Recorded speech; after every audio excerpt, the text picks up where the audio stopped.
All right. Welcome back. Welcome to the Patnas Podcast. I'm one of your hosts, 1080p, the Player Plague Partner. I will be your other host, Aaron Parquet. Welcome back. Welcome back, man. Second episode. Episode 2. Patnas Podcast. You know what I'm saying? All right. How you holding up, fam? I'm good, bro. I appreciate you asking. I'm chilling. We had a prior discussion, so we got some real life revelations and realizations. So we got some work to do. Like we said last episode, we always working. So more work to do. Got some life work to do out here. Yeah, man. It's all life work, but you know. But that you asking me that and saying that I'm great perspective. You know what I mean? So it's like sure. I can't complain, G. I can't. I'm blessed. I'm grateful. Got good people, good support center. So, you know what I mean? Real spell. Yes, sir. How you living? How's everything going? Man, living swell, man. Living swell. I ain't take. Matter of fact, I haven't started my physical therapy yet. Right. But coming over here to shoot these podcasts and having to make that, you know what I'm saying? Yeah. You remember the other day you beat me downstairs? You know what I'm saying? That was disheartening. Hey, yo. And the crazy part is you didn't know I was trying to get downstairs as fast as I could. I'm like, I know you about to... Man, that was crazy. That man came outside like, dang, bro, you still ain't making it downstairs. I was like, yo, I thought you would have been further down there. And I'm trying to move. I'm in that bit. I'm a better friend than it sounds. 4 steps down. It's cold. Like, man, that's crazy. But nah, Slick Part, he's really been doing his own rehabilitation, which is the craziest part about it, because it's like every time he's, you know what I mean, flying over here to doing these steps to come over here and do this podcast. Today I did the regular, instead of doing the one step, I did the 1-2 the whole way up. I got you. You know what I'm saying? But I tried to do it last time. Knee buckled. But that's how I know, improvement. Yes, sir. That's good. So yeah, I was Really like, man, this is really my physical therapy. Going up and down these goddamn steps. To bring y'all content. You know what I'm saying? We here for Incredible. it. But yeah, getting stronger on the day-to-day. Excellent. Dig. Yeah, man, just been getting to it. Everything lovely. Definitely bucked up about this podcast situation. Yes, sir. We did. Yes, sir. It's only 2 episodes, but that's a big deal for me. Yeah, man. You know what I'm saying? But, yeah. So, everything good to go. Good. Excellent to hear. Shall we get the people what they want? Go ahead and roll into it, or? Hit the button.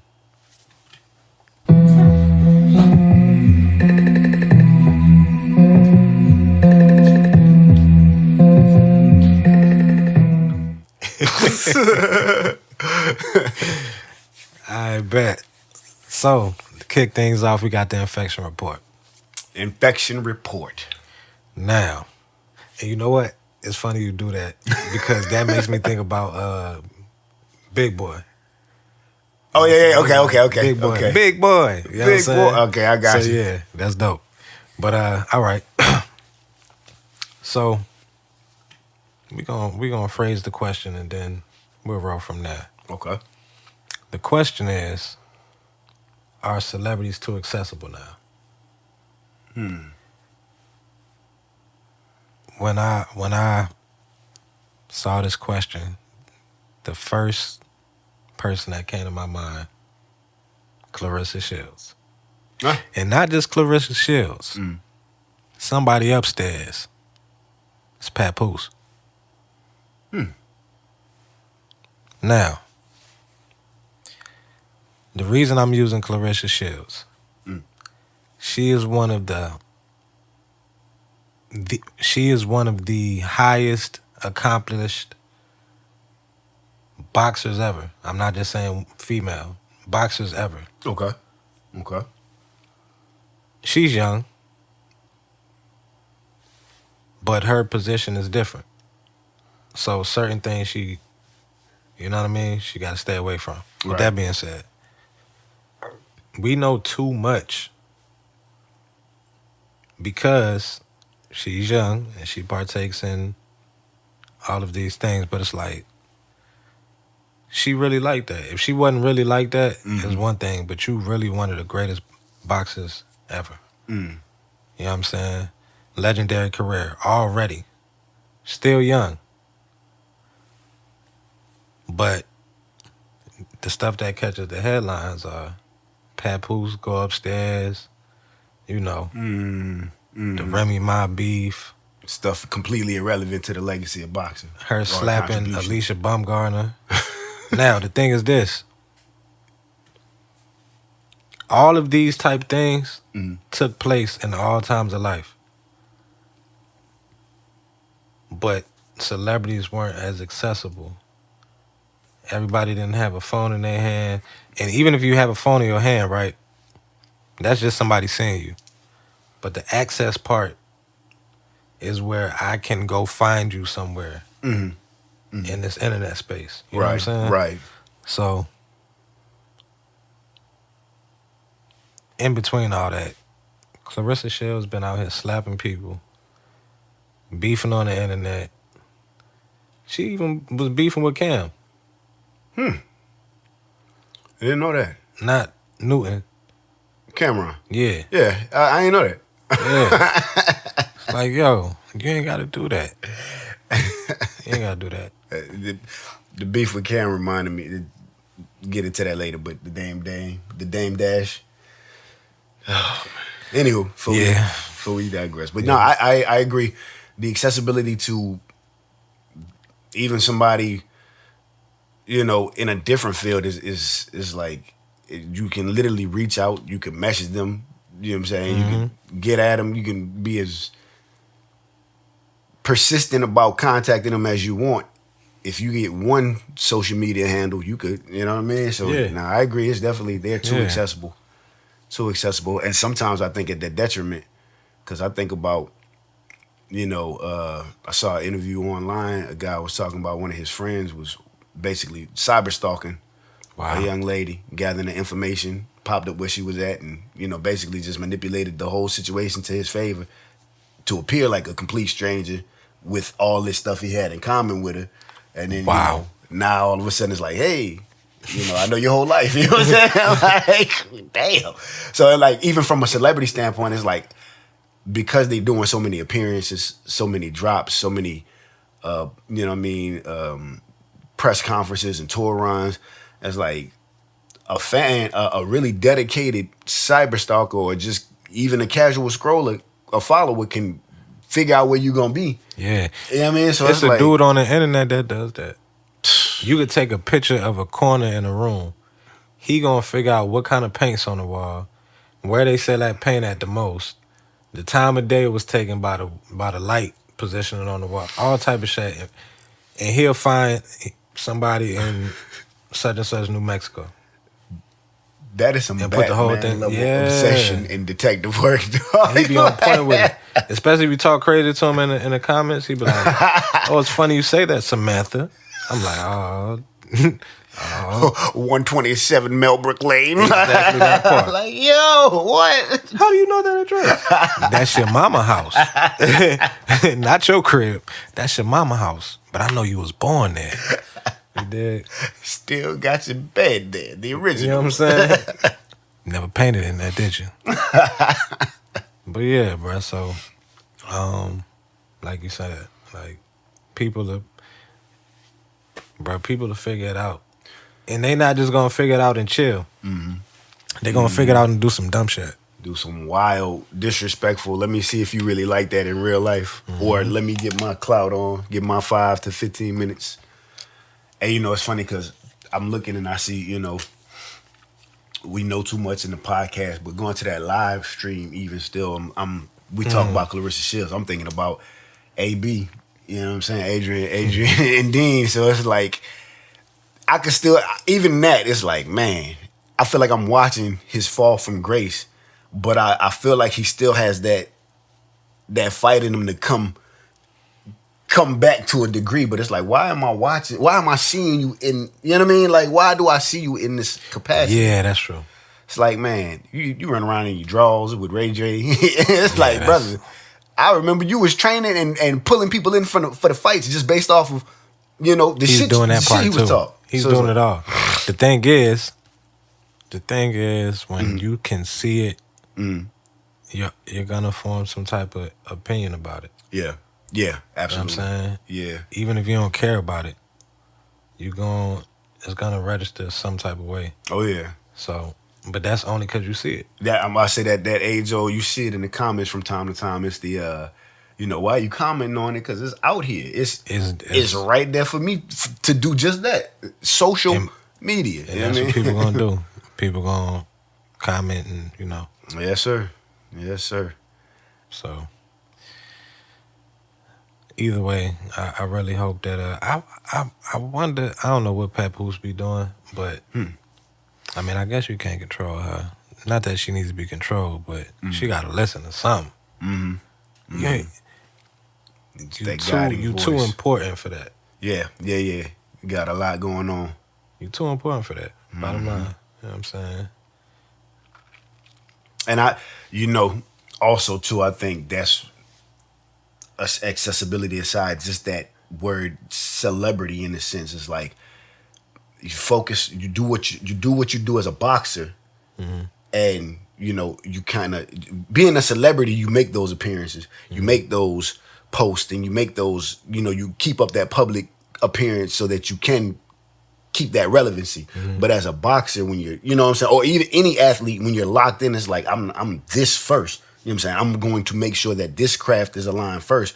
Everything else around that is secondary or even non-existent to a degree. So it's like, right. I think also she does get caught in the celebrity of it all too. As great of a boxer as she is. You're right. Because I mean, that's, you know, because it's I feel like like you said, the accessibility comes from them putting it out there, and it's like, what are you putting out there in the sense of like, if she puts out her training regimen, she puts out her dietary, you know, maps out what she's eating, and you know, all that kind of stuff is like, all right, it changes the narrative of what we know about her in the sense of like accessibility. But yeah, just like I said, like you said, going back to what they present for people to have an opinion about. Yeah. But yeah, without getting redundant, because I know we didn't, you know what I mean, you know. Yeah, on to the next. So what we want the question as far as like, because I like that one. Okay. So the question is, did mystery make stars bigger? And I agree. I feel like it did. I feel like there was a level of mystique that allowed stars to not have the accessibility, to not have. Who did you vote for? What did you have last night to eat, or who you're dating? And I know that's always been a probably, you know, a thing, but it's like it wasn't. You couldn't just open your phone and see it. You had to at least turn on the TV and, you know, watch E! News or some shit like that. Let me jump the line. Okay. The criteria for a star has changed. When you think about the stars of our youth, the stars of our parents and all that, they were built different. Think about what James Brown said on the news, bruh. You know what I'm saying? Which time? You know what I'm saying? Rick James. These dudes were actual stars. Rock stars, superstars. To the point where they could say whatever they wanted to say. And it wasn't just about saying whatever they wanted to say. They were just authentic about what they were embodying. You know what I'm saying? You can't act like James Brown. Nah, no. That's really him. Oh, I'm about to say, you doing an imitation and mannerisms, but that James is James. Yeah. The bottom line, yeah. So you can't. James was James. Right. It's just certain people that. So I say that to say, like I said, it's a lot of people who are stars nowadays that I wouldn't consider that. Okay. You know what I mean? I agree. Yeah. So, I feel like when you really like that, bro, Michael Jackson was running around with a monkey.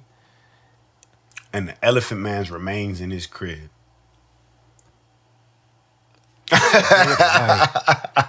Dudes are different. Yeah. You know what I'm saying? Yeah. Dennis Rodman was a wild dude, man. Stars. Man. Prince. Yeah. A mystery to this day. The artist formerly known as Prince. My bad, no disrespect. You know? Rest in peace. Was that the last? Did he ever get reclaimed? I just saw it recently. I got you. I'm wondering. I can't remember what I was watching, but it was a skit with Prince. Dave Chappelle or? Nah, he was on, I don't know if it was some, I don't know if it was Mad TV or something like that. It was actually him in it or? Yeah, it was Prince. Word. It might have been older than that. Okay. It was some show though. It might have been a sitcom. I think it was the Muppets. Prince did an appearance on. For This real? man would just pop up at random party, man. Anyway. Man, shout out to Prince. But yeah, the mystique behind like Prince's whole brand, like, man. I think it was a different. So okay, if we look at stars, like, because we spoke Jonathan Major to a degree, right? Mm-hmm. I feel like his talent and his stage presence and presence on whatever medium he's in, that carries his star power. But going back to like that whole debacle he found himself in, how many, whatever years, it's like, damn, I got way too much eyesight into like, why am I seeing every angle of this man's, like, you know what I'm saying? Yeah. Not even undoing, but just misfortune. This feels like a setup. These are some pretty good angles. Man, y'all pinpointed every bing, bing, bing, bing. Like, golly. I see a lot of that. I see a lot of that. When they shot up the White House dinner thing, bruh, amazing angles in there. You dig? It's almost as if they position the cameras and say, bruh, I'm like, and then I watched the video of the dude who got in there. I believe he worked for them. He just ran. He just ran, jumped through the joint there. Craziest shit you ever see. I didn't, you saw the footage. I didn't see the footage, but from the sounds of it, and whatever, however y'all take this, but just from not seeing the footage, but how you saying it, it reminds me of Captain America, the Anthony Mackie joint. If you haven't seen it, check it out. It's interesting because they have a dinner party shooting in that motherfucker. Crazy. How convenient. You know what I'm saying? Donald Trump finna be the Red Hawk in this movie. Oh, snap.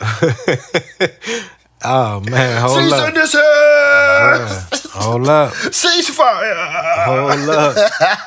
That make a little too much sense. Gamma rays. Bruh. That make too much sense. Say, bruh. For real. Get a knock at the door. That's what I'm looking at with. We ain't threatening nobody. Bruh, we just speculate. That's how they got my uncle. Bruh, yo, I ain't gonna lie. I'm realizing I'm gonna have a lot of stories about my uncles on here. It's crazy. That man said that's how they got my uncle. That's how they got my uncle. Hey, yo. That's how they got my uncle. That's wild. I'm not laughing at your uncle. It's just the way he... That's how they got my uncle. That's how they got my uncle. I'm gonna get my money. Listen, I'm gonna tell you something. All right, let's talk about Keep going. Next subject.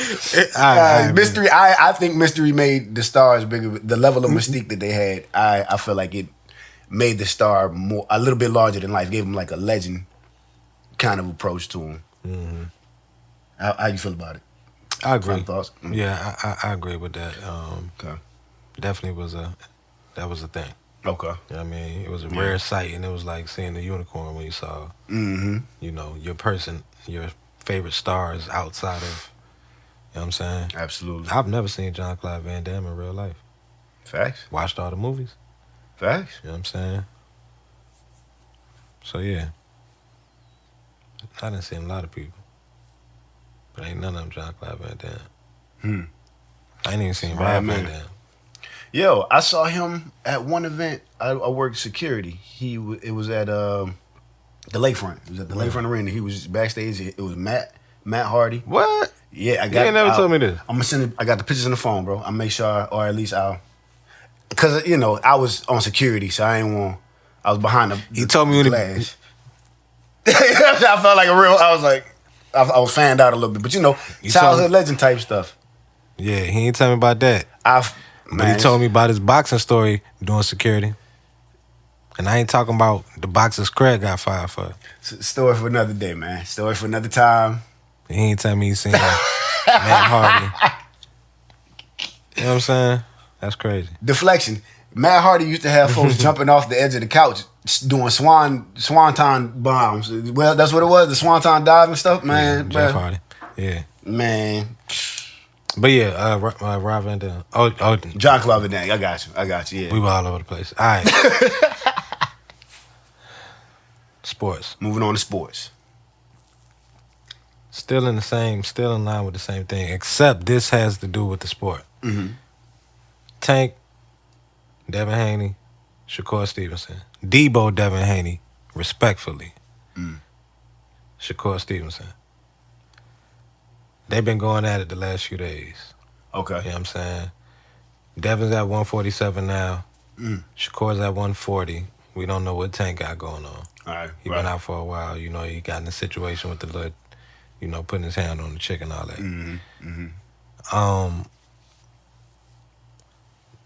Tank really don't like Devin. Devin popping. You know what I'm saying? So much so, Tank came out the blue on a burner page just to pop his shit, bro. He like, nah. You know what I'm saying? But, bruh, when I say they going at it on the internet. Yeah. But it's all around fighting, though. Okay. You know what I'm saying? Okay. It's all around fighting. Bring it back to the sport. Yeah. I got you. You know what I'm saying? So, the latest was Devin Haney and Shakur were negotiating a fight at a catchweight 144. They got Bill Haney got $100 million deal on the table type shit. Okay. But Tank, man, and they also want Devin to fight Keyshawn Davis. Okay. Tank F all that. I want to fight Devin. Shakur been wanting to fight Tank for the last 20 years. Right. And he nah. You get out the way. I want to fight him. I'm like, that's cold. And honestly, you're not hot. I think the Tank and Devin fight would be a bigger fight than the Shakur and Devin fight. Okay, I got you. You know what I'm saying? For Devin, I think it'd be a bigger fight. I think it'd be a bigger fight than Tank and Shakur too. I think Devin and Tank would be a real big fight. So it'd be crazy if they actually get the fight done. You dig? And I ain't gonna lie. I'm gonna have to see what them tickets talking about. Bet. That's one of them ones. Bet. Yeah, no, I ain't Brian Jr., we sliding, gang. I ain't been to a boxing. Bruh, you gotta slide on that. Yeah, sure. Boxing is probably one of the best things to watch live, bro. The environment is crazy. I can imagine. Crazy. I told you. Yeah. I was in that bitch. You did, yeah. You right. Losing my mind in that bitch, bro. Yeah, man. It's wild. Okay. Yeah.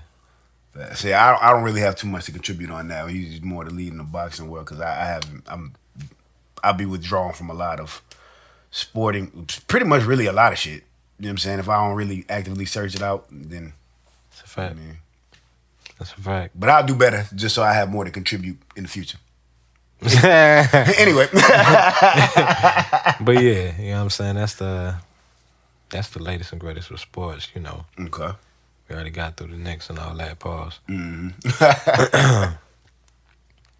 So yeah. I think we could get to the next segment. Okay. You dig? What do we got?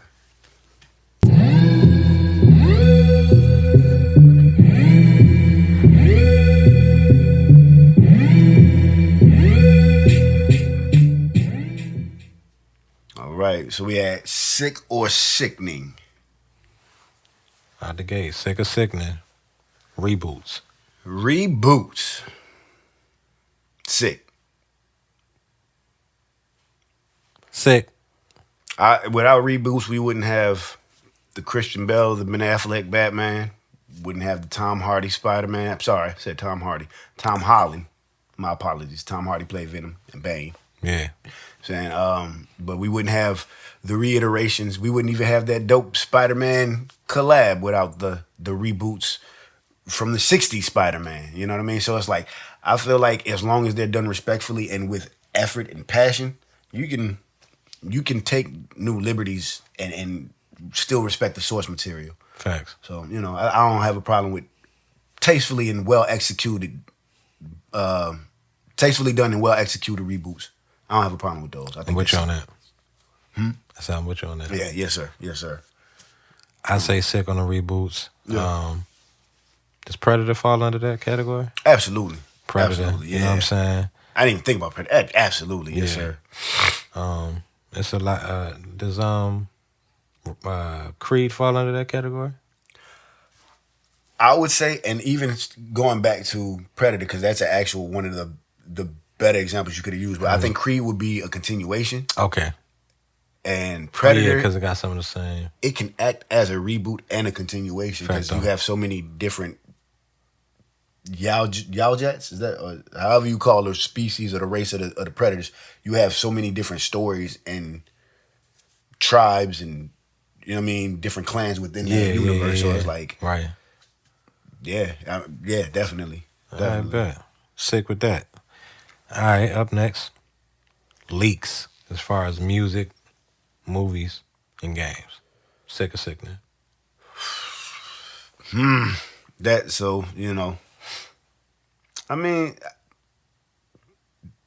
Sick. Listen, I'm from a pirate age. I'm from LimeWire. Sacrifice my laptop for that music, goddamn. Nah, real talk. You know how many movies I watched online? Because I couldn't go? Like, man. It's more than 10 years ago. Yeah. Like, even still, if I find her, if y'all got the LimeWire, BearShare. Oh, man. BearShare. There was another one. I can't remember what that one was called. But yeah, we was on that. Now you got my brain trying to figure out what that, because I know that, LimeWire was the go-to one for me. But BearShare was definitely like when when LimeWire didn't have that, or the incomplete files and stuff like that. But yeah. I think for me, leaks are definitely sick. I'm gonna go with sick. Mm-hmm. I love when some good music is leaked. Yeah, sure. You know what I'm saying? Yeah, sure. It just builds up the buzz around it. Mm-hmm. Give you something to look forward to. Movies, of course. Mm-hmm. You dig? Yes, sir. I love a good trailer. Yeah. You know what I'm saying? Yeah, absolutely. I love a good trailer. You dig? And as far as games, I recently started getting into the newer world of gaming. Okay. And bruh. What you been on lately? Marvel Rivals. Okay, bet. Yeah. They got a Marvel Rivals go crazy, bruh. But I ain't even gonna go into that. Okay. But they got a new GoldenEye out. Classic. You know what I'm saying? I ain't gonna go into all that. So yeah, I love a good leak. You dig? Pause. That's crazy. Yeah. Next. Behind the scenes content? Or That's definitely sick. Yeah, definitely. Sick all the way, agreed. That's definitely sick. Everybody doesn't have good behind the scene content. Mm-hmm. Mm-hmm. That's okay. Mm-hmm. You dig? That's cool. The ones that, especially ones that show a moment before a moment that played out at a different time. Mm-hmm. I love that type of shit. Sick. For me, sick as well. I agree. Even if it's it doesn't seem like a big deal on the behind the scenes.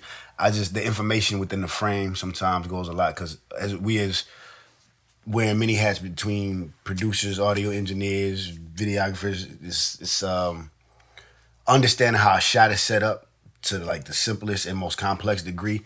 Like that behind the scene footage sometimes is way more fascinating than the final product because it's like. You know what's crazy? I have yet to watch behind the scenes footage from that mindset. I always watch it just from a fan standpoint. Yeah, me too. I haven't even paid attention to that. Now everything I watch is gonna be fire. That's dope. Man, like the effort, it really takes a team. So shout outs to movie cast and crew, especially the crew, because unsung heroes.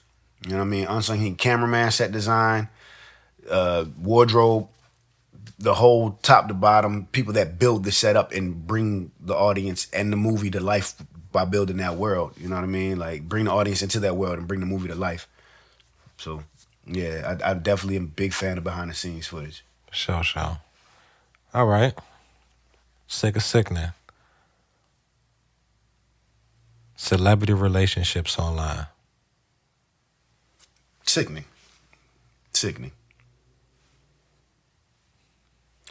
Only to the fact of going back to the accessibility and the amount of entitlement people have to express their opinion about other people's love life. And I'm not so cynical that I can't appreciate people enjoying their significant other or the person in their lives and showing them off. It becomes a point to where it's like I feel like there are I guess stage or like relationships that exist solely for furthering celebrity status. You know what I mean? Like type stuff. Just like this person's hot, that person's hot, bring them together. Like and I'm a big fan, regardless of how it is, because we spoke on the brother earlier. I'm a big fan of the Megan Good, Jonathan Majors situation. I know there's certain reviews, certain comments here and there, but I'm their marriage, their union. I'm a big fan of. Oh, they married? Yeah. Oh, good for them. Yeah, he talked about it on Cam Newton's joint. So yeah, I'm a big fan of seeing that, and I pray and hope that that's an authentic bond, and no knock, no disrespect, man, but just seeing he ain't that good of an actor. He's a good actor for sure. Yeah, he definitely ain't acting. He but that man's happy. He definitely appears happy, man. He definitely appears happy. Megan as well. You know what I'm saying? And shout out to Megan Good. Shout out to Megan Good for real, cause like for letting that man be vulnerable like that. It's facts. Like that is one thing to be vulnerable, to let him be vulnerable behind the scenes. This man been vulnerable in front of the world, and she like, I'ma stick beside him. Absolutely, you dig? Absolutely, and not even just that as well, because we grew up with Megan. It felt like we've grown up with Megan Good, watching her from Cousin Skeeter to Friday to like, you know what I mean? Just watching her trajectory as an actor or actress, however you want to label that, but like watching her work through the industry and just being consistent. It's like, yo, we really grew up, you know what I'm saying, watching Megan Good's career unfold or, expand and go the places it has in front of our own eyes. So it's like, again, shout outs to them.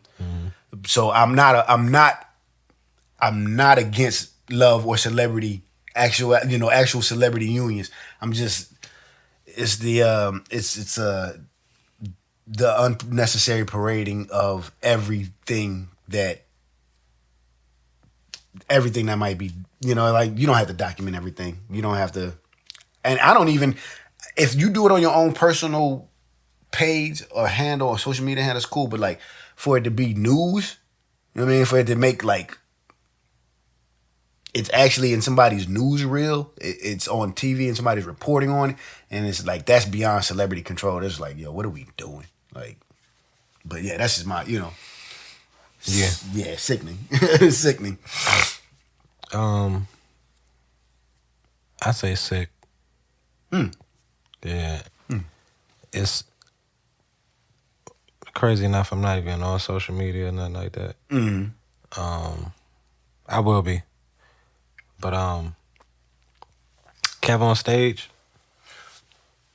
And I'm sorry. Because it did say online, and just like that. Yeah, nah, you're right. You're right. I can change my mind. Goddammit. Sick. Just because Kev on stage and Liz is that is. I'm not sure. I say shout outs to Kev on stage and his queen. That's respectfully. Yeah. That's a dope union too. So I can change. Yeah, sick. Like, I agree with you. I agree with you. I'm sorry. Please continue, bro. That was an excellent point. That was an excellent point. That's just So I enjoy seeing those type of couples on the internet. Absolutely. Absolutely. So there's something wholesome about it. Yeah. You know what I mean? It's very, very not something, but it is wholesome. And like when you're in a good relationship, you can relate. Absolutely. You dig what I'm Absolutely. Yes, sir. Yeah, and when you're not, you're dead inside.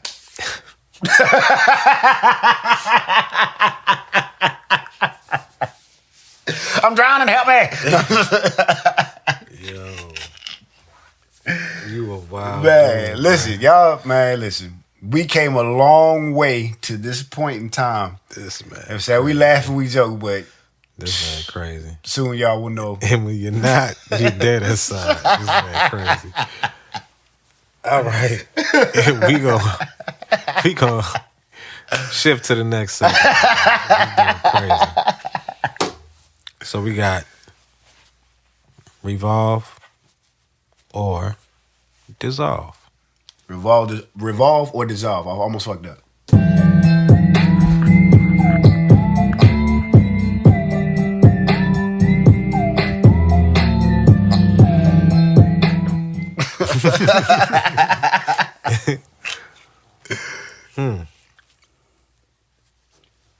So, something that needs to revolve in the culture. Okay. And we kind of spoke on it earlier. All right. Anticipation. And this like, from a cultural standpoint, everything is so at hand and so finalized nowadays. In the sense of that's why there's no anticipation. But that's why people are burnt out with certain things. Things that we used to value highly, folks burnt out. Because of that instant gratification type. Yeah. Because when you get it right away, it's like you got nothing else to look forward to. Facts. You dig what I'm saying? Yeah. That's why, going back to the Knicks, they 1-5, but looking forward to a series of games. You know what I'm saying? Things like that. But we need that, because that's also a way to differentiate things that are great.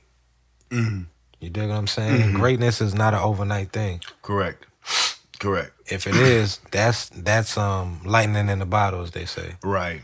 You dig? Greatness takes place over a period of time. You dig what I'm saying? It's built up, and you can see it coming over the hill, and it's like, oh snap, they about to do that. You dig? So, yeah, I agree. Even to the simple fact of those family gatherings, be it reunion, Thanksgiving. You know what I mean? You smell a meal getting ready. Y'all stay in or stay out. Everybody gather around. Big mama, great grand, however you tired of that matriarch. You come together and they saying a prayer. Now, my great grand, she used to have the most pivotal, but yet, for lack of better words, God rest, she would have you anticipating the meal, because she would say everything that was on her heart that came from God and into her heart, and to the fact, like, I would be looking around and you see folks. So even those moments important. Yes, sir. Yes, sir. And we still appreciated it, but because nobody was disrespectful. It's just like, it's that anticipation, knowing that everybody came together as a family. They worked together to create this meal of love and unity, and it's like, it's not even about the food at that point. It's just that togetherness and that anticipation of that event, that moment. And it's like, because the eating, everybody damn near quiet. You know what I mean? Nobody's conversing, everybody, you know what I'm saying? But like, it's that moment that you remember or looking forward to. So like I agree. We need to revolve anticipation and bring back, bro. I'm a nerd out one time, and I'm gonna share this with y'all. Good. I don't say this a lot, but I was sitting in the movie theater watching The Dark Knight Rises.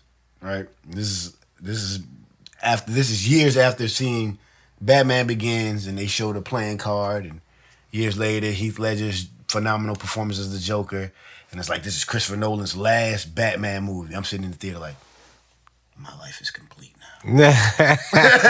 But it's like knowing that from just anticipating those moments, and like it's like, yo, great cinema. Like, and I don't even know if it was the actual cinema or the build up towards looking forward to, you know what I mean? Just like that cinema, that reveal of the complete work, the final story in, you know, Christopher Nolan's Batman world. But it's like that anticipation definitely evolved. That just took me back to a memory. Back in the Gap, actually, in 484. Okay, yeah. You dig? Watching Game of Thrones. You dig? Mm-hmm. We started that series. I want to say it was me. I ain't gonna throw nobody's names out there. I can say Peach though. Right. Yeah. Peach was there. Love you, Peach. Hey, Peach. But yeah, I remember because that was a thing. That was a real life thing. Yeah. Every Sunday, you did. Because they were really like, I wasn't on it, so I didn't want to interrupt the process. But it was real life. That was a moment. That was a real life moment. Yeah. Every Sunday we'll link up at my crib. You know what I'm saying? Mm-hmm. I get some wine. The Peach get some wine. You did. We'll pass the wine around and watch Game of Thrones. Yes, every sir. single Sunday, the whole season through. You dig? So yeah, and like, you know, something to talk about throughout the week. We looking forward to the next episodes on that. Yeah, man. But you know, it just smaller things like that just create those type of moments. Yeah, you know what I'm saying? I think, and you can still find them if you lock on to that show that's still has those weekly releases type. You know, those episodic.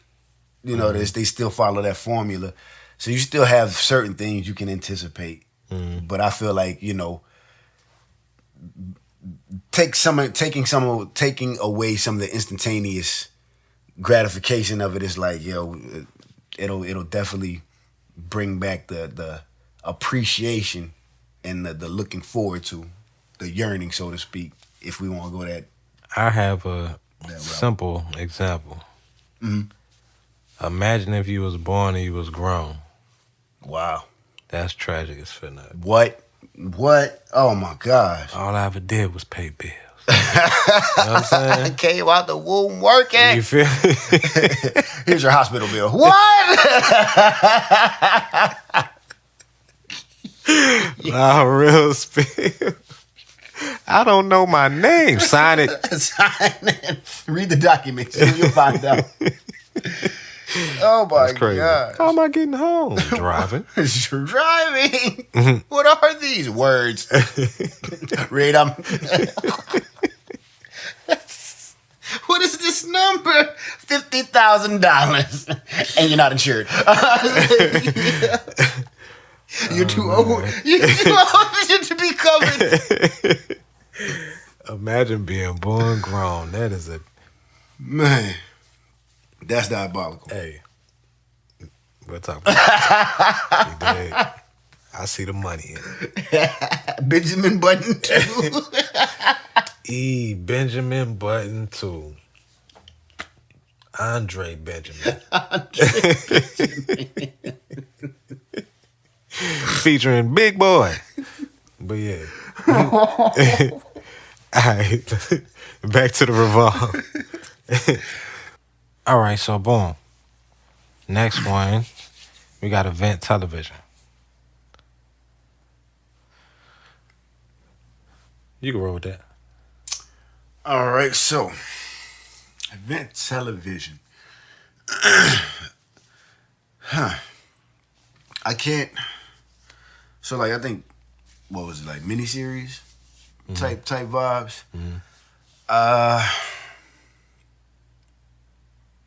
You know, with because I think with that, I think streaming kind of for me at least, it took away my awareness of any real, because what's the last real like? Let me bring this a little closer. What's the last real like televised event, like event television that you remember, like The World Cup. Oh yeah, I'm so out the loop. But okay, so in essence, like, what would you revolve more of, or like, would you like to see more things like FIFA or more? Well, the World Cup being in America, North America in general, legendary shot. Yeah, absolutely, absolutely. Yeah, I wish I would have known that it was going on. I didn't know that the World Cup was gonna be here.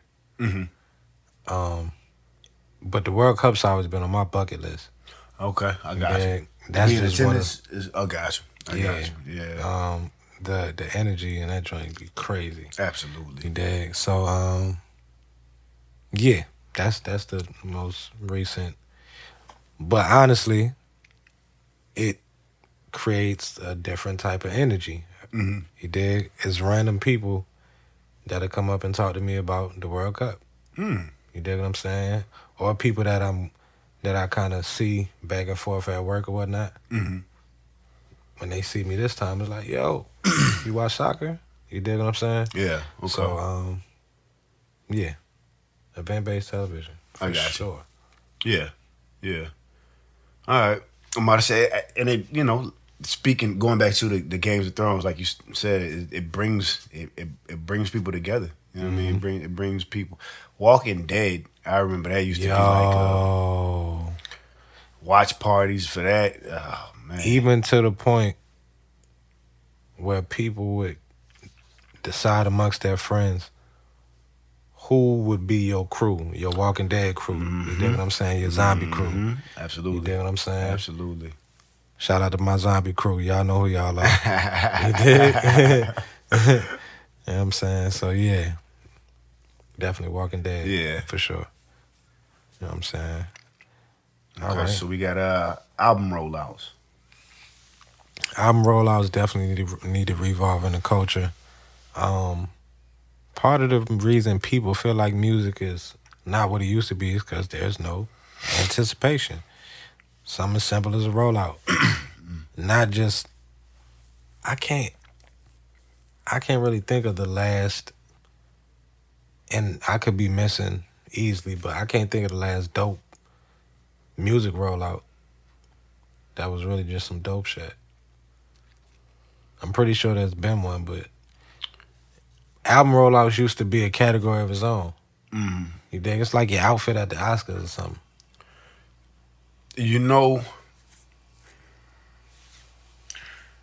I think...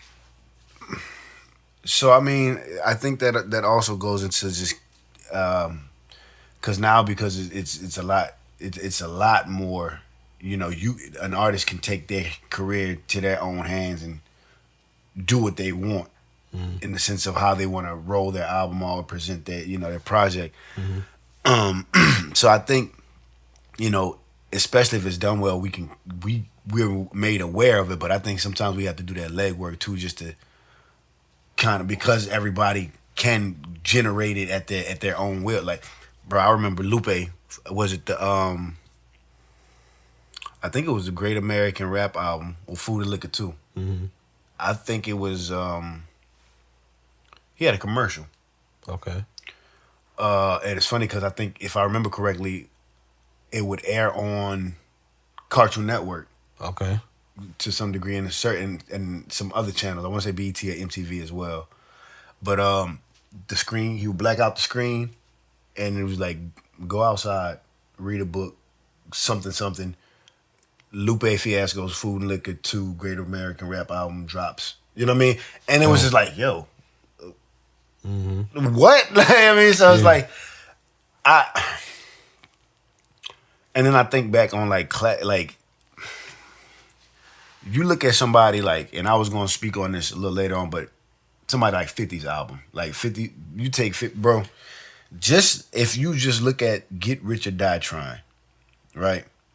Just that title alone, there are literally 3 different entries for that title alone. There's the album, there's the studio album, there's the movie, and then there's the soundtrack to the movie. Right. You know what I mean? So it's like, Good point. like then on top of that, he had the shoes, the book, Pieces to Wait, the clothing line as well, you know, shoes and clothing line as well. Then he had the video games.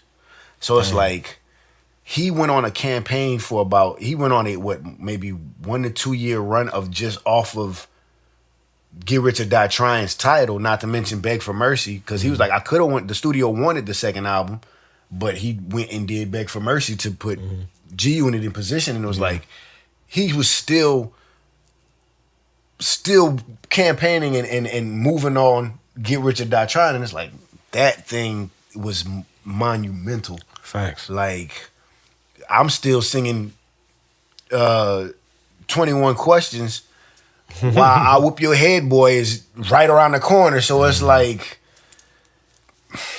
I think that's one of like that, just rollouts like that takes a very meticulous execution and a vision to, like, you know what I mean? And again, because the way 50 did it and the support he had backing it to get that vision executed, I don't think it'll be as monumentous. I don't think we'll see that caliber again. But as far as making a cinematic presentation for your album, or just the way, like, I think I agree, there does need to be more of it. But I also think that because I don't want to say oversaturated, but because the market has a lot of different artists and a lot of independent artists, you also do have to do that legwork to, just find that rollout for a particular, because we put some time and effort into our craft,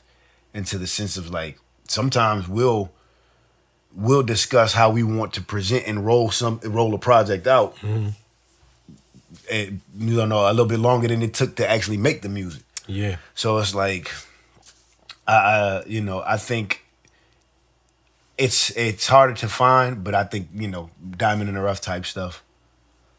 But I agree. I think we do need to revolve, just getting back into, because it's a lot of singles. There's a lot of singles out there going out. So it's like, and even, Drake, right? If we're talking about a 3-album drop, there was no rollout for that. It was just, I got 3 albums. Mike Love, Iceman, everything else out there, whatever. But it's like, you know what I mean? It's not. It was a presentation, but it wasn't no Drake's about to drop in 2 months. Drake's about to drop in, you know what I mean? It was no moment. I mean, it was no build up. It was just a moment. Just a moment, yeah. You know just a moment, absolutely. And that's, the anticipation was not there, because we didn't, everybody knew he had to be working, but it's like, that was the only. That's like knowing the ending to a movie. But then they want you to, you know what I mean? You want to see what happened? Like, nah, I know how it's going to end. Right. It don't matter what happened at this point. Right. You did. I got just enough from the last story to know, what's going on. No, I get it. Yeah.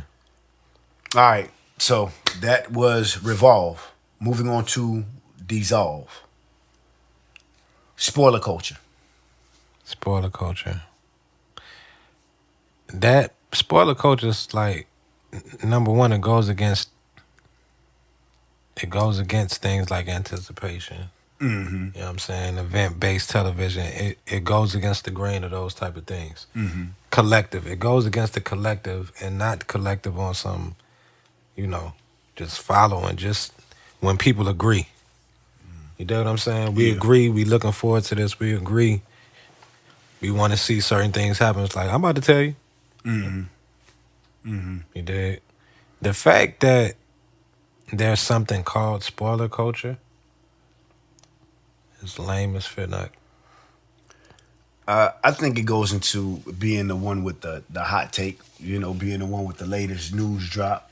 I got that information that you need, and I watch a lot of movie reviews, and so shout outs to the many different movie reviews that give you the spoiler-free reviews and the spoiler warning. So they give you the option of, but sometimes you'll just be scrolling and see a post or a meme or, somebody be in the comments, be like, man, damn, Well, there goes season 8. You know what I'm saying? Like it, so it's like the finale. I remember one time we were speaking of Games of Thrones when I actually got into it and I saw spoiler warning when I actually saw Joffrey. When I saw that little motherfucker, I was like, that is one of the most satisfying on-screen deaths, finishes, unalivings, whatever you want to word it. Chef's kiss. Yeah. And I put that. This is like a couple years ago. The series is, got spinoffs and merchandising. It's like I put that online. I'm like, yo, that was the most said something similar to that effect. And one of my old coworkers was like, well, gee, thanks. I was like, I didn't know. Hey, yo, this been out a decade. For decades. My children weren't born when this happened. I didn't have kids. You feel what I'm saying? I have children now. They help me with my taxes. You know what I'm saying? No, real talk. That's crazy though.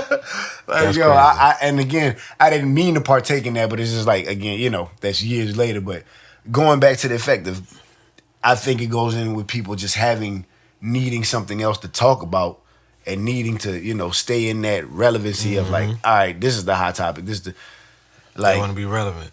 That part. And I'm guilty of it with Spider-Man Brand New Day. I'm really, like I said, I'm excited to see where they go with the story. But if you want to know, we can have a discussion just because I'm the fan. I am the guy the story of it.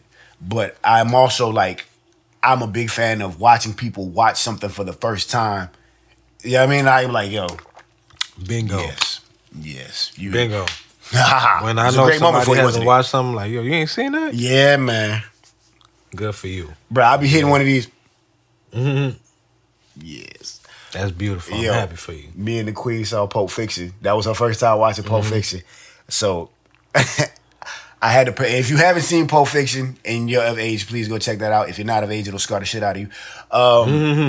I fast forwarded past the dungeon scene.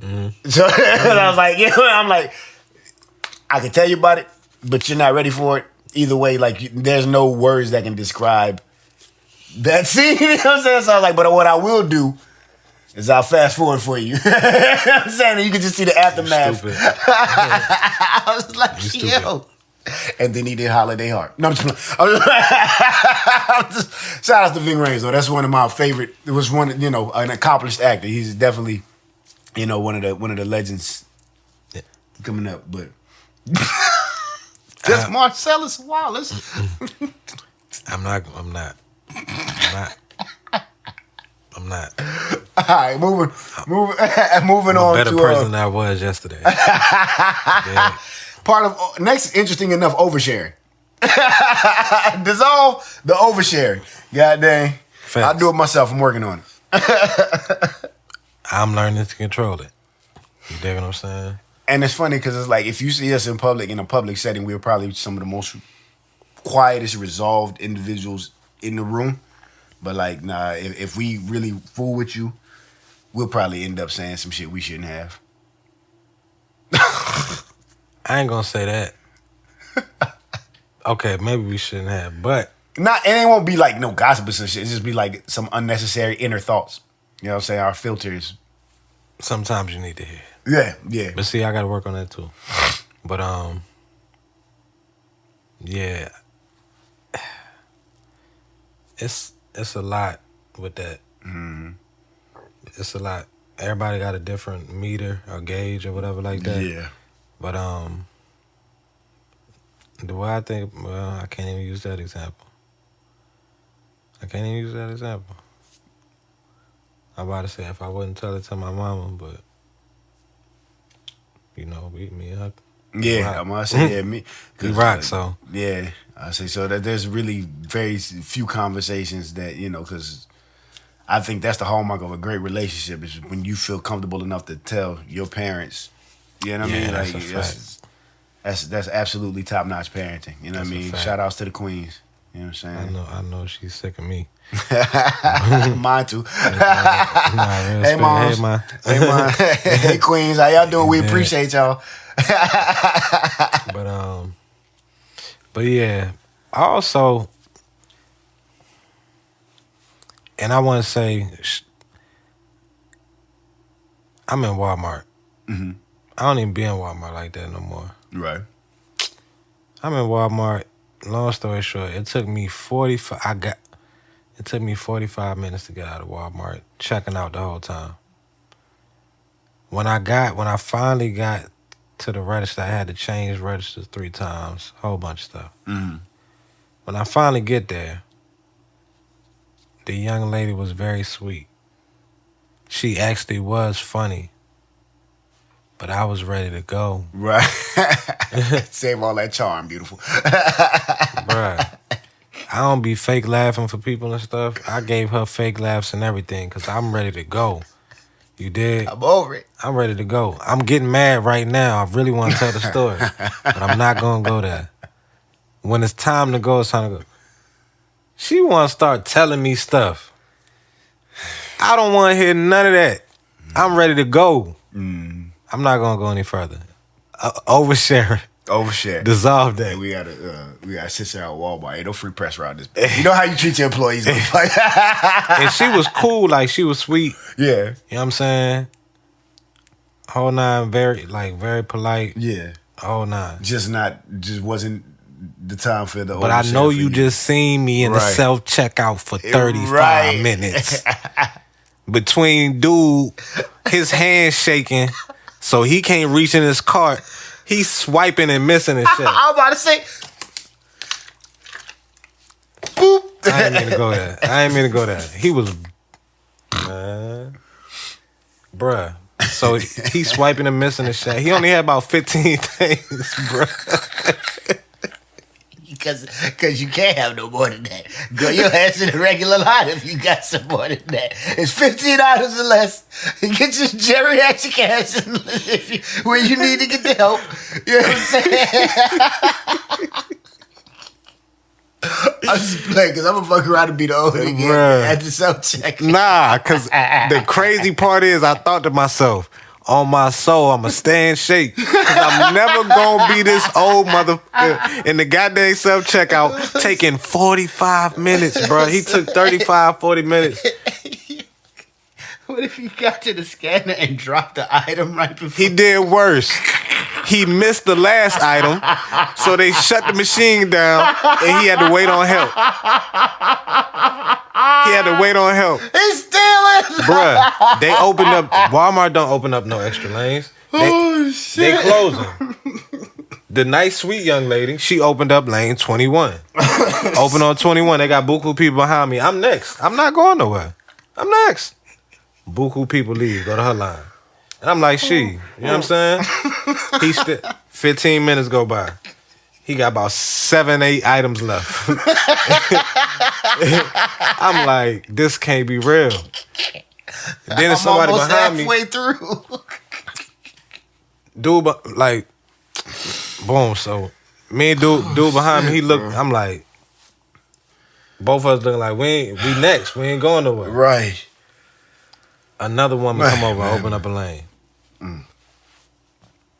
Some more people migrate over to her lane. So it's 2 lanes open. I'm like, I'm next. And then also, in my mind, I'm like, be patient. Right. Because I be ready to move. You did? Yeah. He missed the last item. The machine glow red. They had to wait. No, so now we waiting about 5 minutes. So I'm like, you know what? I'm about to move. So I go to lane 22. 23, my bad. I go to lane 23. She is 2 people in front of me. She look over at dude and say, I'm coming. So she about to go help him on the self-checkout. You leave the lane, I just moved to it. So I said, it's cool. Because on lane 21, it's only 2 people in line. All right. And both of them Walmart workers. I know they about to... be out of there. I hop on her lane. He walks off. He just took everything and left. He got tired of waiting. Took everything and left. So instead of the woman who was initially going to go, guess who goes? The woman from my lane. I about to click out in that bit. I wanted to fight dude. The old man? Yeah.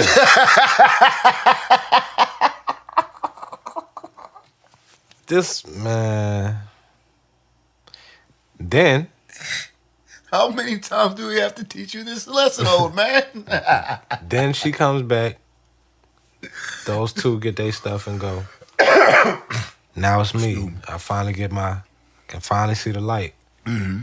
And now she want to tell me stuff. And crack jokes. That's when the oversharing came into, wow, yeah. I'm drove. Mm-hmm. I appreciate you. Thank you so much. Let me leave, please. Get the fuck out of my face, Stanley. Stanley, move your head. Bruh. Had me hot. Bruh, man. Oh, man. And that really be the drove. Like, you go in there with a specific set list of items you need. It'd be three, 4 items. You come out. Mind you, this only my third time walking through Walmart. Later. I ain't getting a buggy. I've been riding a little, you know. Mm-hmm. You know, I've been riding a little, because of my leg. Mm-hmm. I'm on foot. I forgot about that, too. I'm like, bruh. Keep in mind, you know what I'm saying? This man is on a broke leg. Like, recovering, but still, you know what I'm saying? Can you imagine just standing on that shit, bro? Bruh. Like, yeah, no, I'm proud of you for not clicking out, because I definitely this man reaching in that cart, bro. I don't know why I'm glad I ain't pull out my camera. But I should have pulled out my camera, bro. Like, look at this. I can't make this shit up, bro. Stay in shape, kids. I was in Walmart from 10:30. Don't age. To like 11:45 or some crazy shit. 11:35 or something crazy. Ew. And I was in line majority of the time. Mm-hmm. Now, real spill, because he left, because we were editing, right? We editing. I left everything here. I'm like, I'll be right back. Nah. He was not right back. You did? 1 day later. Yeah, my bad, gang. Man. Had me hot. But yeah. Oversharing. Don't do it. Don't do it, and please don't do it at a poor time. Read the room. Read the fucking room. Hey, let me tell you about something real quick that I completely just thought about while you've been waiting here for 45 minutes. And I know you seen me. You have time to talk about our Lord and Savior. Funny you say that. Funny you say that. Oh, Lord. All her jokes was Jesus jokes. Ugh. It was funny. Then she's, can you tell I grew up in the church? Yes, I can. Can you tell I'm growing ever so impatient with this interaction? Yeah, I grew up in church. I'm like, this feels like the end of church right here.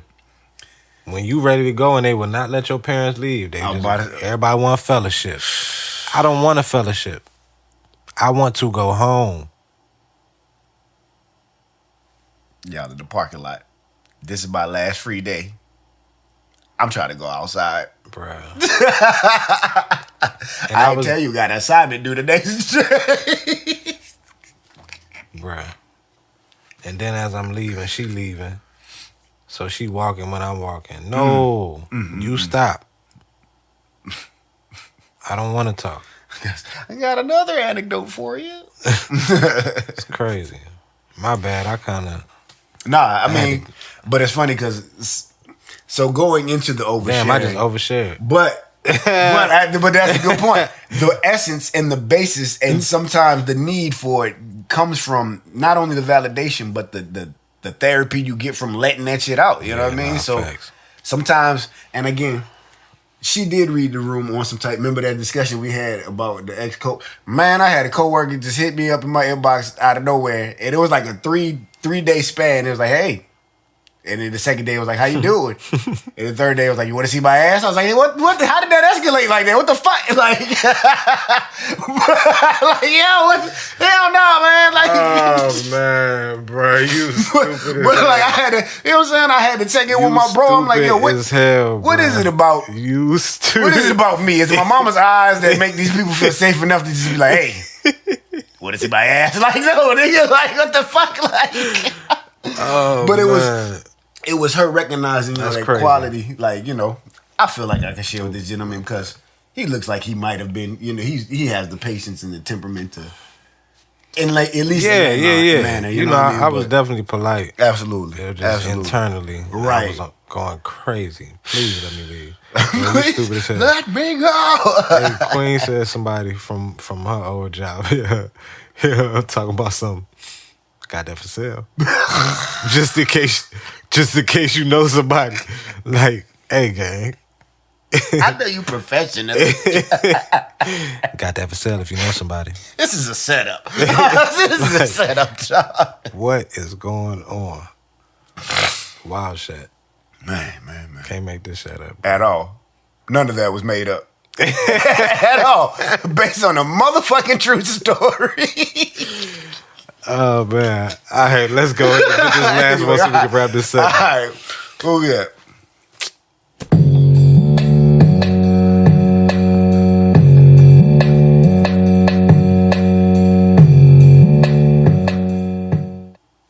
Quarantine question. All right, so has the internet killed mystery? Yes. Yes, it has. It's dead. There's no more mystery. Everything's been revealed. You see somebody you meet online, you can go around and see their cooch or whatever private parts you want the next day. Hey, there actually is mystery. Okay. Elaborate, please. But if you don't want to have the mystery, you can subscribe for $5.99. And there's no more mystery. Everything's there. You know what I'm saying? Real talk. Has the internet killed mystery? Absolutely. Well, in part. Okay, so I feel like, the technology is neither good nor bad. It's up to the user. And, what you look for on there, you can find. Yes. But that doesn't mean there's a definitive, because you found some information on it, it doesn't mean that it's the actual, like it's, you know what I mean? Take it with a grain of salt. Like, you still do your own research and your due diligence, because it's like Wikipedia. People can put whatever they want in there and it's up to you to use discernment and decipher through what it is you're looking for and actually trying to find. But I don't think there's, outside of, especially with this website the Queen put me on, it's the archives. And it's like, I think, as time progresses, I think it's going to be a little bit more easier for people to access the files of old. But even still, I'm wondering if they'll, do some scrubbing, do like a vast cleansing of the internet at a certain point in time. What was that point in time when they were trying to protest censorship of the internet? I can't remember. It was it was a big thing. Pause. It was just it made a lot of headlines, but it was like pause again because wow. But anyway, but like it was just basically protesting the censorship of the internet, and it had shut down for a minute, and then it came back, and then even still, if we look at like how people are going about cursing online, AHH, or they spell it backwards, or what I mean, instead of ass they'll put ah.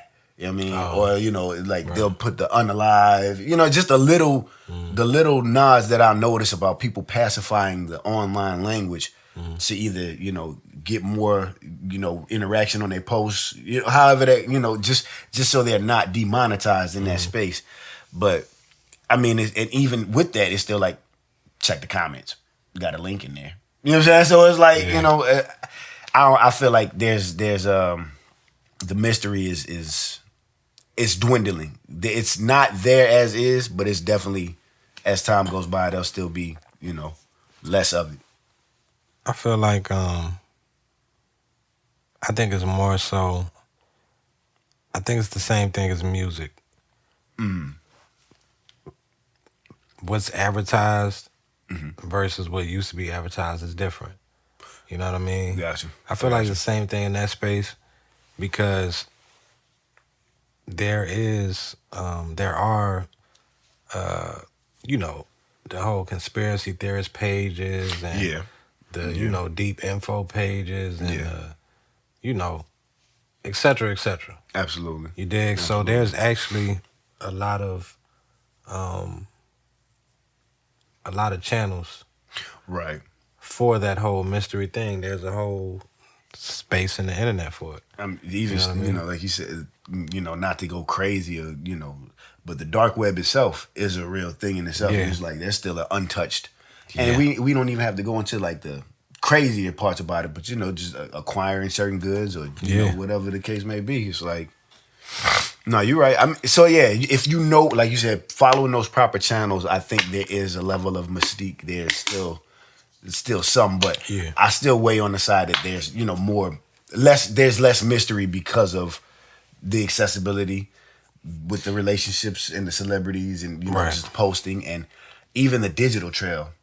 To a degree, it's like I feel like if you collect enough information on a person, you could pay a fee with somebody's phone number. You know what I mean? And like, okay, you can at least get XYZ information on them. Just to be like, all right, cool. Like you was telling, we was talking about, you was running about, they call out, I know where you are, Samantha, or as far as like the ability to find what you're looking for, I think also really takes, it takes the mystery out of it. That's because a fact. regardless of how many steps you have, if you know what you're doing, ain't no firewater's gonna keep you out. You know what I mean? Ain't no IP address that'll stay hidden. So you know what I mean? I feel like there's less and less mystery as it goes. Absolutely, because you're absolutely right. You're absolutely right, because even what the internet requires takes away from that. You know what I'm saying? Just to entertain certain websites, they need information on you. Absolutely. You dig what I'm saying? Yeah. Having certain things at your disposal, same thing. So with all these different options that people feed for whatever reason, it leaves that. Well, it takes away that mystique. The best thing that people can do is, in a sense, the social media is give you a unique view of how they want to be pictured. But at the end of the day, there's no mystery to it. Right, you know what right. I'm saying? It's just like a presentation. A presentation. There you go. There you go. Yeah. And bruh, even like going back to the White House dinner. Yeah. They did a UFC fight in the White House? You know what I mean? Like bruh, they did the press conference in the face-off at the Lincoln Memorial. Like, bro, where are we as a society right now? Apprentice, season 57. Apprentice, what's the other? Designated Survivor. Same thing. Bruh, you was talking about something earlier, and I was like, bruh, they stormed the Capitol. I don't know what we was talking about. It was something. What we was talking about? I don't know what it was, but the accessibility. You know what I'm saying? I'm like, yo, they doing wild stuff. Even speaking to the footage behind that, like you felt That's like you was there. Yeah, like you seen it go down. I thought I was gonna get charged because I was seeing enough footage in them. I wasn't in insurrections. Yeah, man. Real talk. Yeah, nah, for real. For real. The stuff you have access to nowadays. Hot topic. Carmelo and Austin footage. It's like there's footage. They just released it, I think, today or yesterday, and it's like I know it's been quiet for a minute, and I know it's like. Did you see it? I didn't watch it. Do you watch certain things when they come out? Nah, it depends. Like, so for me, if it's like if it's a death online, I'm not gonna watch a person's final moments online. Because they already from my belief system, if you go out a certain way, your energy is stuck in there until you find peace. And it's like, I don't want no parts of nobody going out in a less than peaceful manner, because it's like that person got to find their path, and I hope they find that peace in, you know, during the next transition. But it's like, I don't want to see nobody's final moments like that. And because, you know, we from New Orleans, we live in New Orleans, you know what I mean? So it's like, we've seen our fair share of good and bad, but like I won't willingly partake in somebody's last breath on screen, or, you know what I mean? I don't even watch fight videos. I hate to see people get jumped. That shit make my blood boil. You did? Yeah. Because I'm a worst case scenario type person. Yeah. So, too many people go cold. You know, they catch that yeah, wrong bruh, lick. I'm telling you, get hit wrong, it's a wrap. Hit their head on the concrete. It's a wrap. Man. In the worst way. Yeah. So, man. yeah, but yeah, I don't never watch the things that, unless it's, you know, something. If it's on the downside, I'm not doing that. Yeah. You know And I didn't watch it because I spoke on it. Like, I had made a statement to it, and like my statement was in the sense of like, I didn't need video footage for what I spoke on, in the sense of like, it's a fucked up situation. You know what I mean? Like, and the video is not going to change the outcome of what's happening. Now, like, appeals, overrulers, whatever the case may be down the road, but the current situation, the current consequences it's lost. You know what I'm saying? Across the board. So it's like, man, no effects. Yeah, man. Those moments still had to be lived out. Yeah, and it's like I for that to be circulating, now you got both families reliving that shit over and over. Yeah, it's like, man, I'm good. I don't need accessibility, oversharing. You know what I mean? Like, this is a great line, like, yeah. Nah, I ain't gonna lie. Something like that is important. But at the same time, it is. Yeah. At the same time,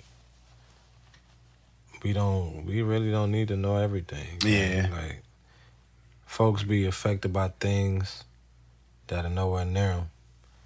Not to say that they can't be, but from an emotional standpoint. Right.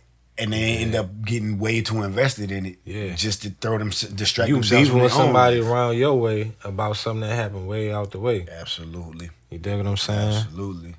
And that's not to say, you know, right or wrong. I'm just saying. Yeah, and nobody saying, you know, you can feel how you feel, because, you know, it's subject to happen at any given moment. These aren't isolated incidents, even though they may seem.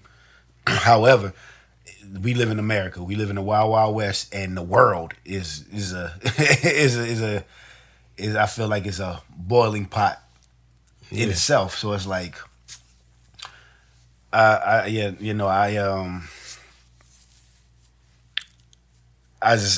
feel like you said, it is important for the sake of just that historical precedent and what it represents. But like, to be so emotionally invested that it's skewing what's in front of you as is, like, you know, damn, I'm so pissed off at this world right now. I'm finna go out and, you know what I mean? Like, the Rodney King riots, I was watching A Different World not too long ago, how they covered that. It's like a lot of the times when we feel the burden of injustice, it's a lot of the times, whether it be outside interference or otherwise, there's usually some type of property damage that's done to our communities. And it's like, you know what I mean? It's like, it's nobody. And I from what I've seen, it's gotten better over the years. There's been protests. There's been peaceful protests, agitators aside. But it's like, I feel like even still, to have to, you know, to want, or at least take that somebody else's hurt and make it your own personal fight. Like, that's a different type of delusion and inclusivity that you know, it's dangerous. That's dangerous. Very much so. Very much so. All right. So, what do we did? That was the quarantine question. That was the quarantine. All question. right. And so, what are we moving on to? What we got? Let's hit the outbreak.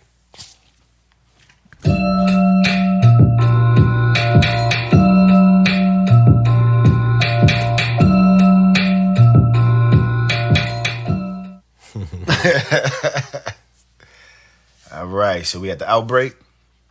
Let's start now. Okay. With the all caps. All right. Some people wait. This right here, or what you? Yeah. Okay. Yeah. Best movie franchise ever.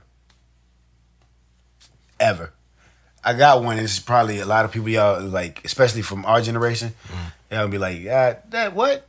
So, if you know anything about me, huge fan of Batman. Like, since I was animated series, live action, animated, all that. Love the Teenage Mutant Ninja Turtles. Love Dragon Ball Z. Mm-hmm. None of that has anything to do with the franchise I'm about to name. Final Destination. Final Destination has changed a generation of how people ride behind cars, ride behind logs, things mounted on vehicles, how things are precariously placed or hanging in certain areas. I won't turn a corner a certain way because of Final Destination. That's real spell. The fact that they filmed one down here. I remember, and me and the homie Justin, shout out to JB, we was at the movie, bro. We came out of that movie theater and walked in the parking lot with caution, like. Right. So for me, Final Destination, the impact, and for it to be 5-6 movies strong, and rest in peace, Tony Todd, the legend. He's made his appearance in the original Candyman, made his appearance in all the Final Destinations, and I think that's part of why I also feel a certain level of connection. Final to Destination being your last movie is crazy. Man. Never mind. No, but no, for real, because like the line he says in the newer one, completely unscripted, his personal goodbye to the audience. So it's like, God dang, bro. Like, why would you have to do that to an audience? Keep filming. Shout outs to the bro. This the king of keep filming, goddamn. But like, man, like it was one of the moments, like Chadwick's passing in Wakanda Forever, transferring to T'Challa passing in Wakanda Forever. It's like, yo, Tony Todd, the Undertaker, you know what I mean? The guy, he's saying his essentially his goodbyes as a character and his goodbyes as a human being to the franchise and to the people who. It's crazy. You know what I mean? So it's like, it's deeper than rap. It's like. Yeah. So for me, Final Destination has been one of the strongest and best franchises for me. You know what I mean? Man. Regardless of my, my love of other genres, but that's just for me. Man. Yeah. Shoot.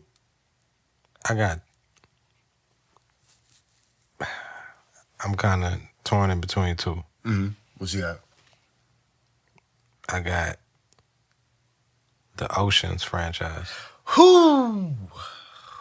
Really. Bernie Mac. Man. You feel me? Yeah. You get what I'm saying? Yeah. The Oceans franchise. And Mr. Mac held his own on stars. Of course, Mr. Mac was a star. But no, that elevated his whole situation. Man. You dig? That elevated his whole situation.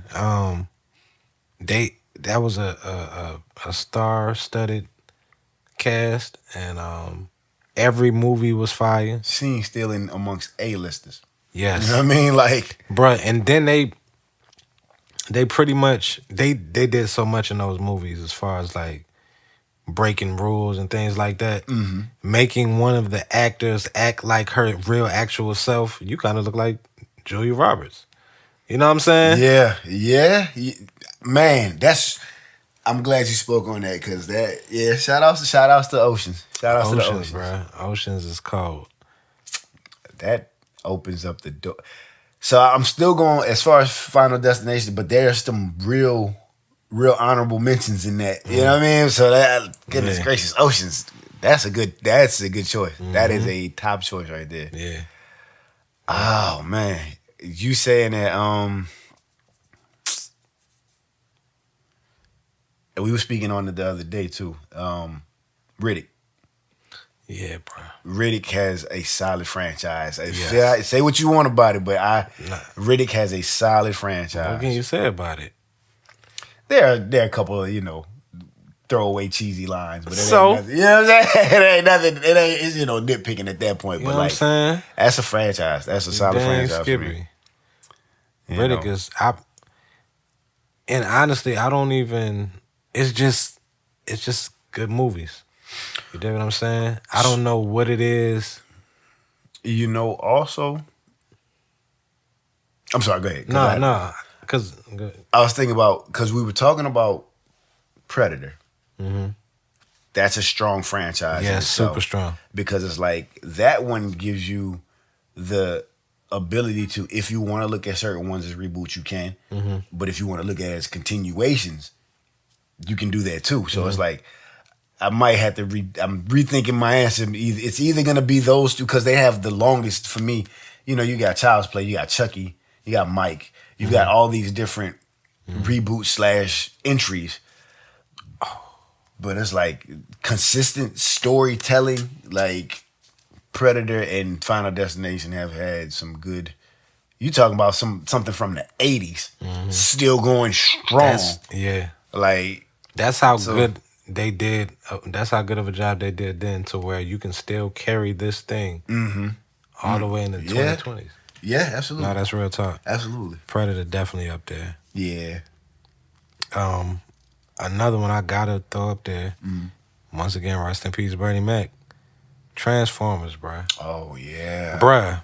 Because and what happens is folks get so spoiled.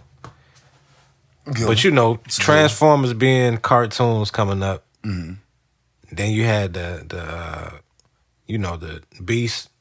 What was it? Beast Wars, Transformers Beast Wars, and all that stuff like that. Yeah. Just the different facets of it. Yeah. Bruh. They did an amazing job bringing that thing to life, bruh. Man, absolutely. And making it make sense in the real world, too. Yeah, man. You dig what I'm saying? Yeah, man. And then, honestly, they had some legit movies. Oh, yeah. You dig what I'm saying? Entertaining movies. And to the point, when you can bring people back, bruh, you got one. You know what I'm saying? Bring them back. And when you could take a movie that people love and swap out a character. Now, I can't speak for I didn't see all the later on Transformers. Like, didn't they make one with Mark Wahlberg? Or was he? Yes, they did. They did. That was after the fact, right? I believe so. Yeah. I didn't see think it's that. one of the latest ones. Yeah.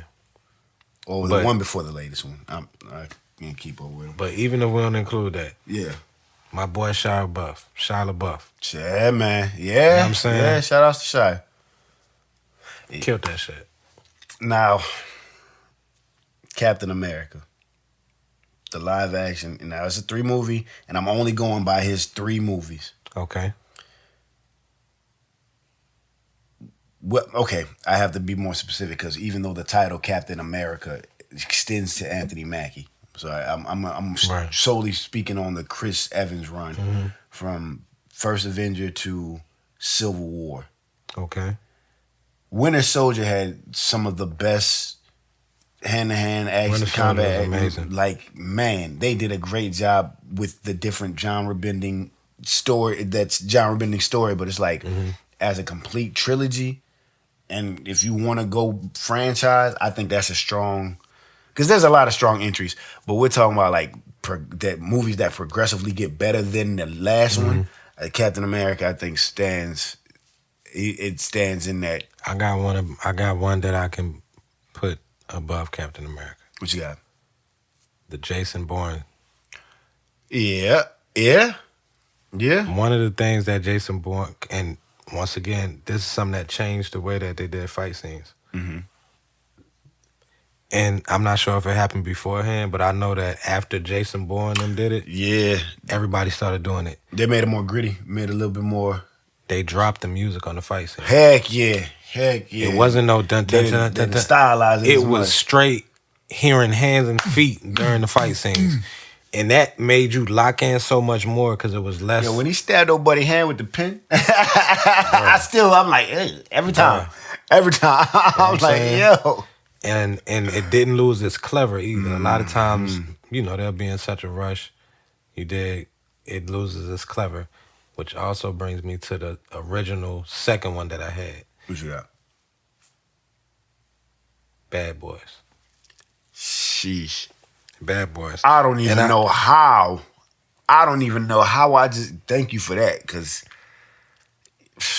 at this point we just naming some dope franchises. Yeah. It's like, you know what I mean? You know, yeah, because yeah. Bad Boys, definitely. Bad Boys. Okay, I will say that for me, then this is a nitpick. It doesn't take away from the impact, the influence, and the actual quality of the films either, because I think they've progressively gotten better in their own rights. I just don't like Martin becoming more spiritual, but also somewhat more of a buffoon in certain instances. It's like, that man was you know what I'm saying? Like, from the first and second one, he had a good balance of like, all right, spiritual transformation and awakening versus I'm still a voice of reason. I'm not trigger happy Mike. You know what I mean? So later on, they made him, to me, I think. But again, it's a nitpick. This is a nitpick. Right. It takes nothing away from the franchise. I think. I really think that was only there in the third movie. Was it the third movie? Yeah. Which one was the third? That was Third one is Bad Boys for Life, with finding out he had a son. Right. And then the fourth, the Bad Boys was the most recent one. Ride or Die or something like that. That's the one where they go on the run. And I think that was, to me, that was Martin's best performance in Bad Boys. Yes. Okay. Because of what he had to overcome outside of acting. You know what I'm saying? Okay, I got you. Also, just what they did with him in the movie. You know what I'm saying? Like, I felt like he did a great job in that. Yeah. But when you think about it, going back to Bad Boys 2, Bad Boys 3, Martin was always a very, very hard contrast to Mike. Yeah. You know what I'm saying? Yeah.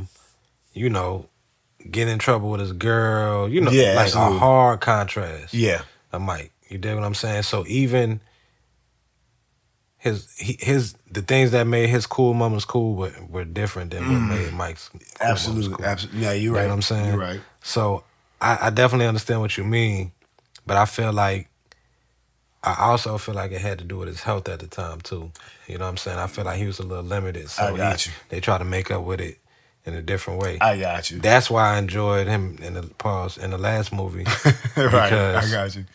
You know, he got the action scenes in. Right. He got the comedy in. Yes, sir. You know what I'm saying? And he showed, you know, he was still aging and things like that, and on his journey and things like that. Right. You dig? But Bad Boys 1. Yeah. Classic. Man, legendary shit. What? You keep fucking with me, I'm going to drive us off the city. You know what I'm saying? Drive us off this cliff. We gonna Bad be Boys 2 has one of the best opening scenes.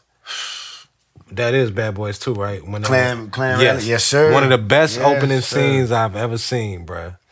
What I gotta look up the type of style of comedy it is. The misdirection where they're talking about one thing and the outside audience listeners think it's something else. When they in the video store, the audio room, and they having that moment, and it's like, yo, that type is like just that misconstrued of the scenes. Like, we're gonna take Edie and my mama's titties and we're gonna put them in a box. I was like, yo, that made me think of another great franchise.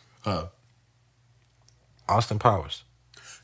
You know, you got one coming. A new one? Yes, sir. See what I'm saying? Yes, sir. See what I'm saying?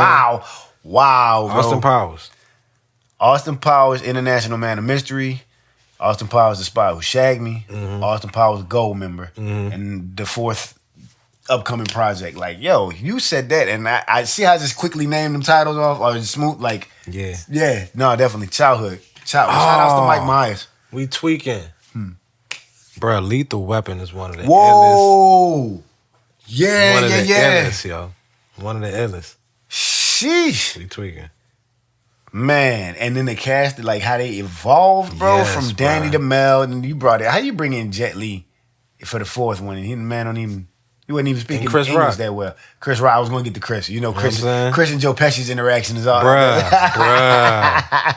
Bruh. Man. Yeah. I forgot. You forget Chris has been in some things, bro. Yeah, like Chris has been in some crazy real catalog, life, bro. And he can't even act. I saw him in Spiral. I was like, we were watching what's the movie where he was president? I was just thinking about that joint. I just remember Bernie Mac slapping folks at the train station. Bruh. G. That movie. Terrible acting by Chris Rock. Great movie by Chris Rock. Great movie by Chris Rock. You know what I'm saying? Earth. Yeah, man. You did? Yeah, no, you're right. You're right. Yeah, man. You definitely right. That Lethal Weapon. Lethal Weapon, bro. Lethal Weapon, man. Lethal Weapon, bro. Oh, man. Shout out to my guy, Die Hard, Bruce Willis. Wait, you actual Bruce Willis or are you talking about Mel Gibson? Because the transition, I know Bruce Willis was Die Hard. Yeah. Okay, all right. I just because I'm Yeah. like, wait, Bruce Willis wasn't in Lethal Weapon. I messed up. Yeah. I thought the train. He was moving on. I was still on Mel Gibson. Yeah. Pause. Whoa, still on Lethal Weapon. Yeah. Anyway, But yeah, Bruce Willis, bro. The Die Hard series. yeah. Big. Dope all the way through. Even what was the last one they did? What was the last one they did when he had to rescue his daughter? Die Hard. Was it? It wasn't with a Vengeance, was it? No, that was. I feel like that was earlier. That's an early movie. It's so many. I can't. I don't remember. I mean, we can look it up and we'll whatever. No, these are older. Something more recent. I think Avatar is one of the best franchises ever.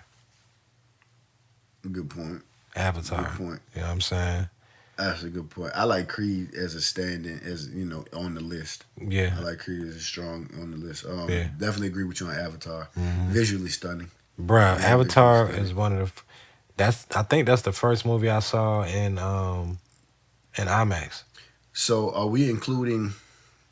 We named a lot of, I think original. And I ain't gonna say original screenplays, but are we including novels or books? Because we gotta talk about Harry Potter and and the movies. I was gonna bring up Lord of the Rings. Mm-hmm. That book movies thing they got going. Yeah. Goated. Yeah. Goated. So now that makes me rethink the best ever part, because there's so many, as you just heard, we just named so many entries. So I might come back. I'll rechange my answer and I might hit you with a different one next go around. But we definitely could spend upwards of hours on just movie franchises ever. You know what I'm saying? Just movie franchises. Period. Strong entries, good ones, like whatever. But okay, so what do we even move on to? Let's go to best album rollout ever. Best album rollout ever. Best album rollout ever. Album rollout. Who had the best album rollout ever that impacted us? I don't know. I'm gonna have to think about that because I named 50 as far as the way he went on a run, but if we talk about just an album, you know what? To me, I don't even know if I can call it a rollout. Yeah. I was thinking of Cudi, Man on the Moon. The presentation, but that's more of the presentation than the actual rollout. That's part of the rollout. Presentation part of the rollout. But having Common narrate that thing, like narrate just the, you know what I mean? I'm with you there. That brought to mind the big homie. Yay. Ye's always had some great rollouts. College Dropout. Mm-hmm.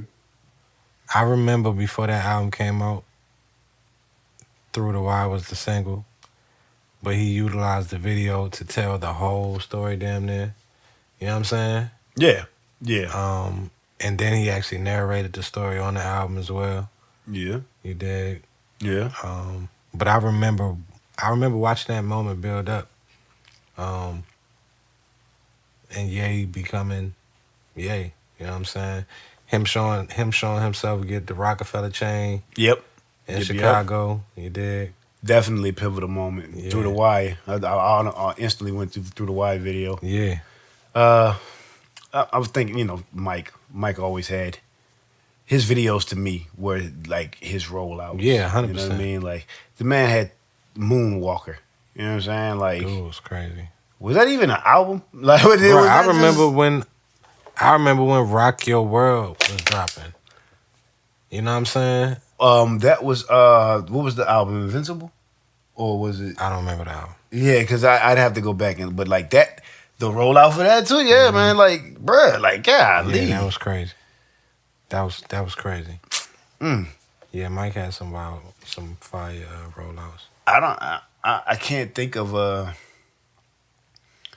I can't think of anybody that would have had, like I said, aside from 50 just naming those projects respectively under the Get Rich or Die Trying, but Mike released Thriller and made a movie.